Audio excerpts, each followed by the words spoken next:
Dear conference, people of God, to this reflection of Franciscan in the world today.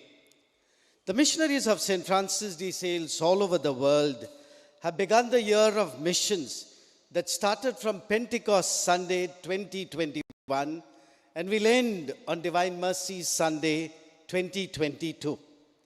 The year of the missions is in the context of COVID-19 and in response to the call of the Great General Chapter 2019 and Fratelli Tutti of Pope Francis is an invitation to stimulate our missionary call to step out of our world and to give ourselves to others.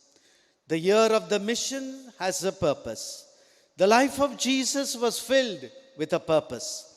St. Francis de Sales and Father Peter Mary Mermier had a purpose of renewal of faith.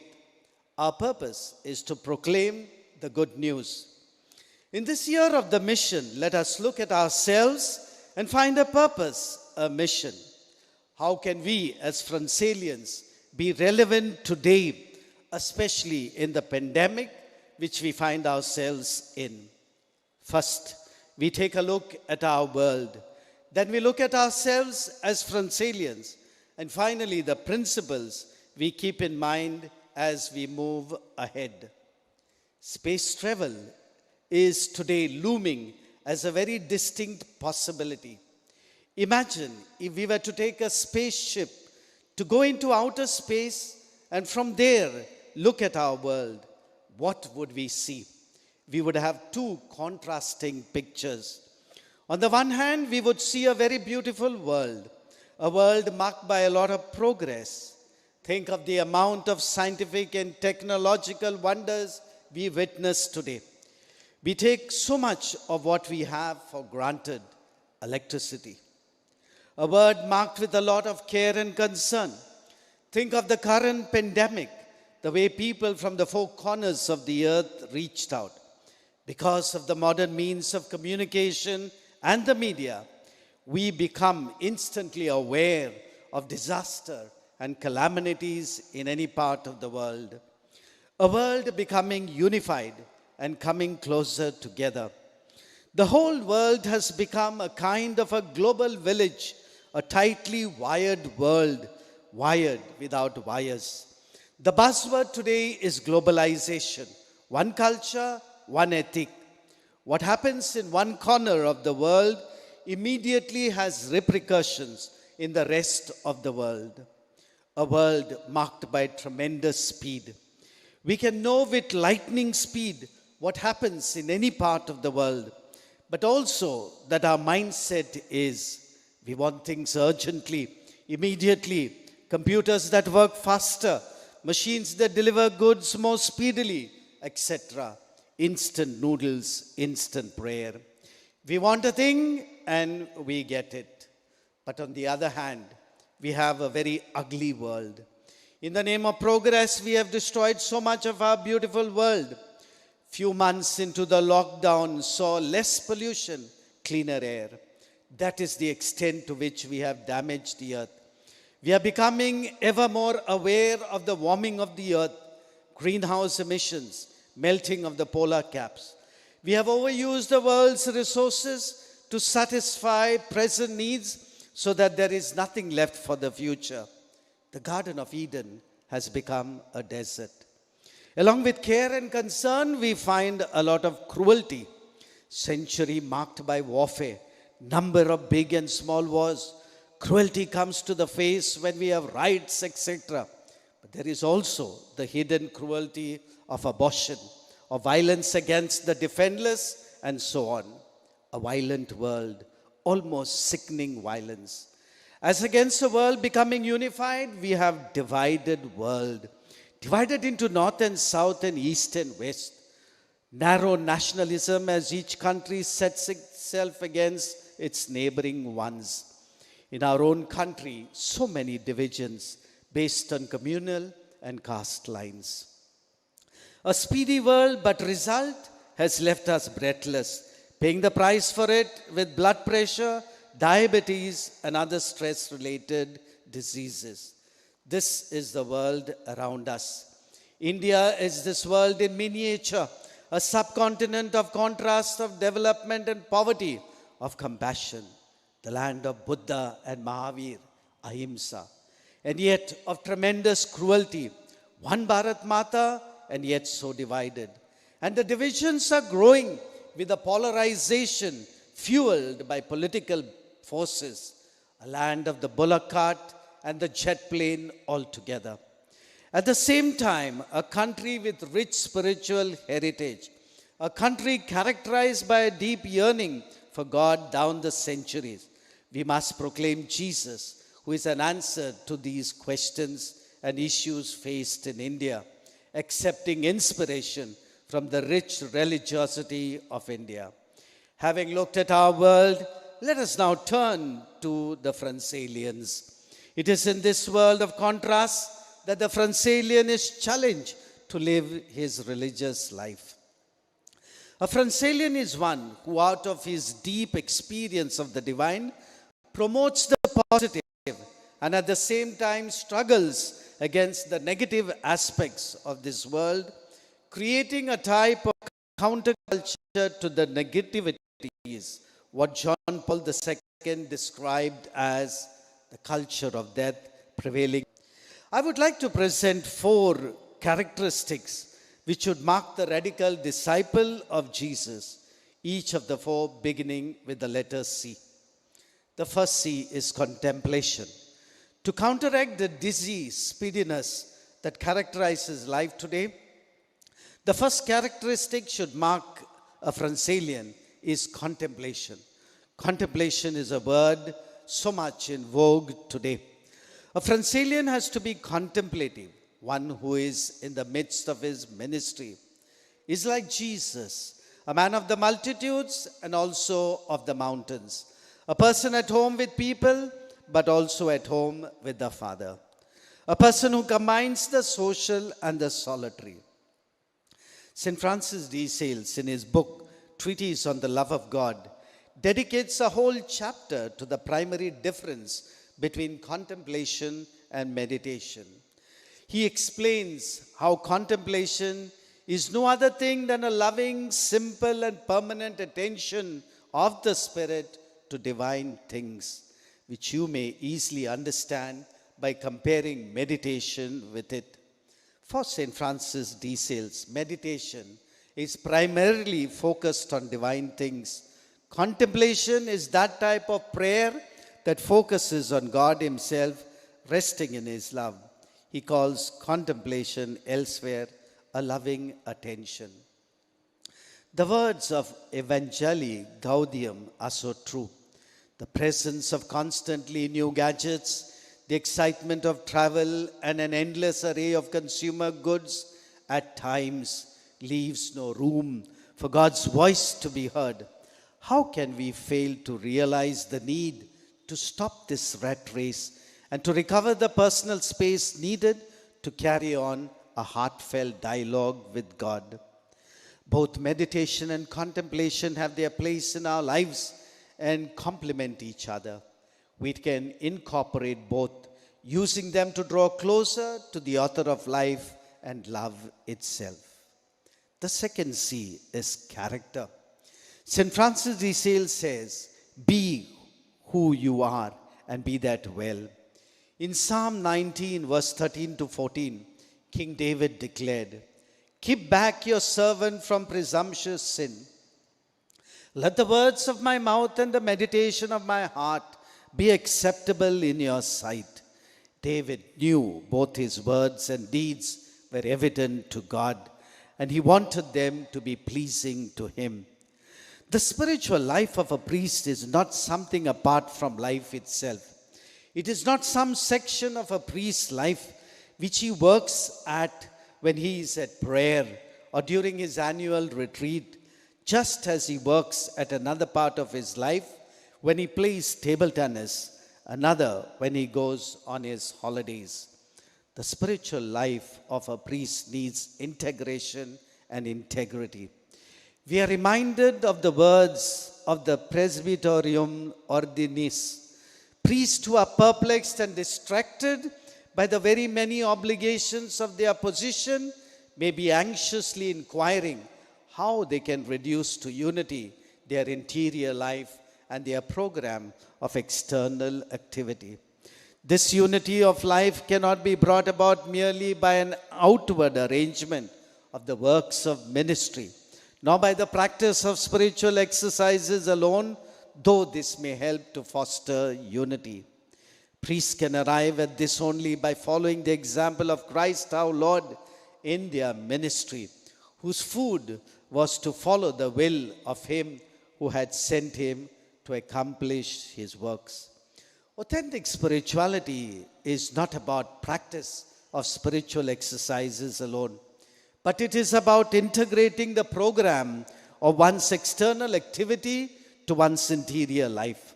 Or to put it differently, a truly holy priest is only one who possesses a certain wholeness or integrity in his life. Holiness is not about doing more or doing it better, but about being a certain type of a person whose life has definite direction, goal. To put it simply, the words we say are very important. The deeds we do are equally vital. Aligning our words and our deeds is crucial for our impactful life. Self-awareness is essential for becoming the man God wants you to be. Aligning your words and deeds requires an honest assessment of one's life. We cannot embark on this kind of change alone. We need others to give us an honest review of our character and keep us strong and accountable as we journey towards greater unity. It takes guts to live a life of integrity, to live and serve like Francelians. The third C, compassion. In a world marked by a lot of cruelty, I think of a Francelian as a person of great compassion. Jesus was a compassionate person. Recall the number of times where it is explicitly said that he felt compassion. On the leper, moved with pity, stretched out his hand. Think of the 10 lepers. On the crowds, because they were like sheep without a shepherd. On the widow of Nain. On the hungry crowds.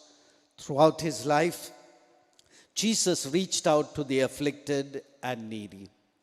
A Francelian is one whose life is marked with compassion. He suffers with and is ready to stake his life for others, one with them in their suffering and their misery. Compassion makes us reach out in love so that we readily identify with those who suffer and we become like them.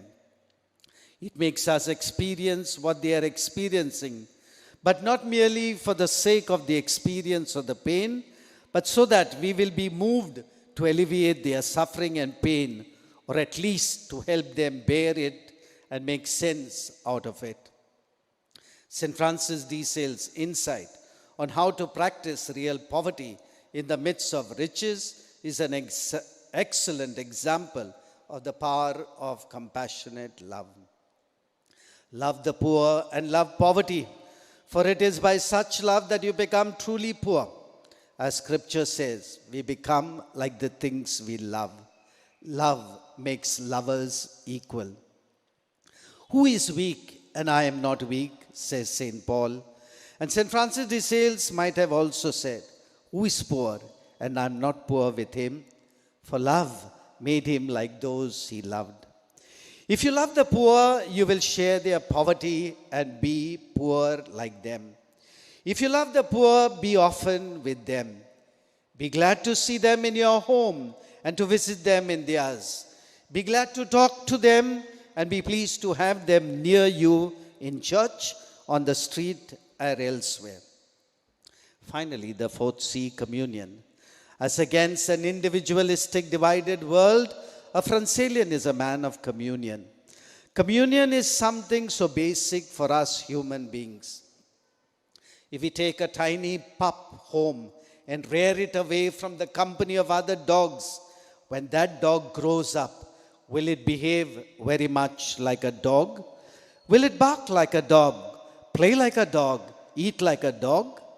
It follows an instinct which dictates a particular type of behavior.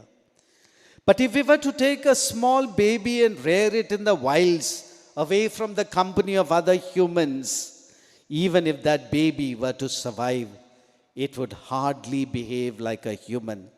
For one thing, it would lack the knowledge of any human language, and with language goes so much of the process we call socialization or humanization. To grow up as human beings, we need other human beings. We require the love, affection, the sense of belonging that comes from being part of a family. To be me, I need you. More than ever before, we realize that no one is an island. We are persons, but persons in communion. Each of us is a reflection of the mystery of the Trinity in our inmost being as humans. Truly, we have been made in the image and likeness of the triune God. In his encyclical letter at the dawn of the new millennium, St. John Paul II speaks of a spirituality of communion. He affirms in number 43, to make the church the home and the school of communion. That is the great challenge facing us in the millennium, which is now beginning. If we wish to be faithful to God's plan and respond to the world's deepest yearnings. That is why theologically, communion is a key concept. The church, for example, is seen as the people of God, the universal sacrament of unity. The church is seen as a communion, a reconciled and reconciling community. A Franciscan is called to be a man of communion at 5 levels. Communion with God, my deep and intimate relationship with God. Communion with himself. A Franciscan is a whole person and not a fragmented one, not a slave of whims and fancies. Communion with his brother Franciscans, breaking barriers of caste, culture, region, and building bridges of love, understanding, tolerance, and acceptance. Communion with his people entrusted to his care. Like the Good Shepherd, we are called to see the needs of our people, supply to these needs, shelter them, and even to sacrifice our lives for them. Communion with nature, to be stewards of creation and responsible in our use of resources. To do this, we must be inwardly reconciled ourselves. A man of communion is at peace with himself. Am I inwardly at peace with myself? In my community, do I build bridges or build barriers? What have I done to foster unity? To summarize then, a Franciscan has to be a person of contemplation, of character, of compassion, and of communion. All this is theory. How does one translate it into concrete terms? What are the present challenges we face? We have the growing number of ministries and tasks we are called upon to play in today's world. And at the same time, less personnel, depleting number of vocations, the fact that we no longer attract the best, increasing number of elderly Franciscans needing care. The pandemic has thrown in new challenges to the church and to us Franciscans.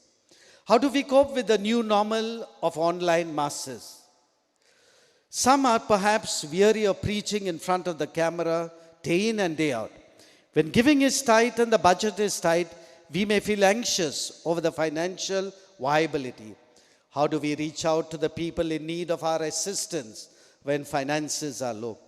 While living in challenging times of the pandemic, we are celebrating the year of the mission. We continue to carry our mission despite the limitations before us. We are, as it were, slowly learning to find a new normal. As we learn to find a new normal in the year of the mission, we trust the risen Christ.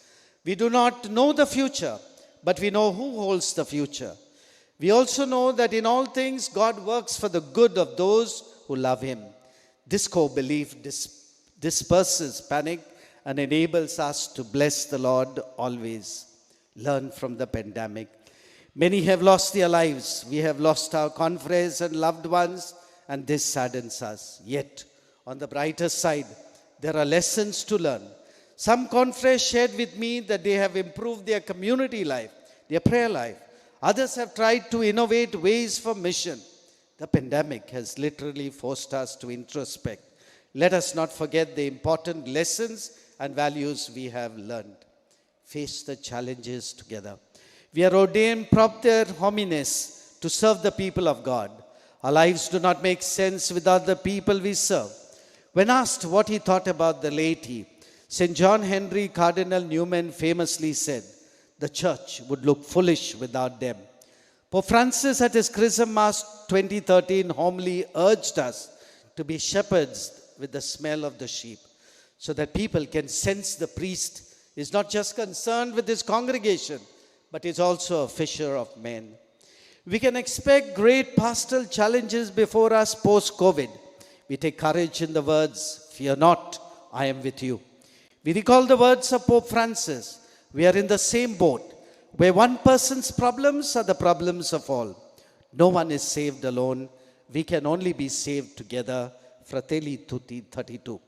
As we move ahead, we need to make many sacrifices, just as our people are obliged to in the face of this crisis. Hence, we make a conscious option for simplicity, austerity, and hard work to address the difficult times ahead. We will have to assess the situation, accommodate our budget by prioritizing what is most important and necessary. If we are to go hungry, let us embrace it together. We strive to be sensitive towards those around us with the attitudes of Christ, who taught us the secret of abundance. It is in giving we receive. We let Lord do with our priestly lives what he does with the bread of the Eucharist. Bless, break, and share to give life to others. We trust the risen Jesus and welcome the future with open minds, loving hearts, brave hands, without looking for worldly securities. May the Mother of Compassion, St. Francis de Sales, Father Peter Mary Mermier, guide us to be effective instruments in these challenging times. Live Jesus.